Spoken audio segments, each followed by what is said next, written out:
Flu season is almost here, and of course we're hearing a lot about getting flu shots, but it could have an effect on your heart. Earlier I talked with Dr. Tim Malins about a new study concerning just that. That's the topic of this week's Your Heart and You. Some researchers have concluded that flu shots may actually shield people from heart attacks. And Dr. Tim Malins, there is an actual study about this.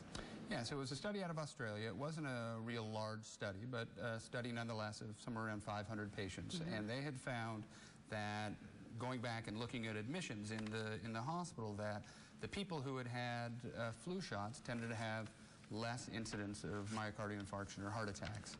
And the interesting part of the study is that they really looked at all of the confounders. They took out, the risks for smoking and all of these other things, and they found out that it wasn't really anything but the flu shot itself, and didn't have anything to do with whether you had the flu or not.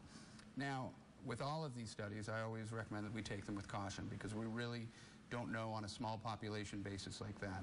But what I say to all of my patients, regardless, especially with known coronary disease or heart failure, that get your yearly flu shot, as long as you don't have an egg allergy, you have allergies to it, because it's very important, because you don't want to put additional stress on your heart, especially in the wintertime, where you can see even more things that can cause vasospasm. Cold weather's known to do that. Right. You throw the flu on top of that, and you're going to stress the heart invariably because of that. And so avoiding the flu, especially for those patients that are at risk, is very important. This just is more data that says get your flu shot. Right, but I want to make clear here, we're not necessarily concluding that the flu itself is associated with heart attack, right? No, there was no correlation between that, and there's actually been studies that have looked at this.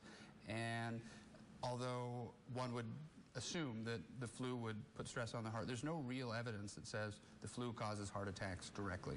Now, we know that inflammatory states such as the flu can cause more likely to clot, which can lead to heart attacks, but the studies are inconclusive to this point. But it doesn't change the fact of we want to avoid our heart patients from having the flu. Get your flu shot if it is recommended by your primary. All right, well, it's very timely advice as we head into flu season. We're getting there. All right, thanks, doctor. You're welcome. To find places near where you can get a flu shot, we've got a link on our website. Go to rochesterhomepage.net and click on the news tab. We'll also show you places where you can get a flu shot, not just near.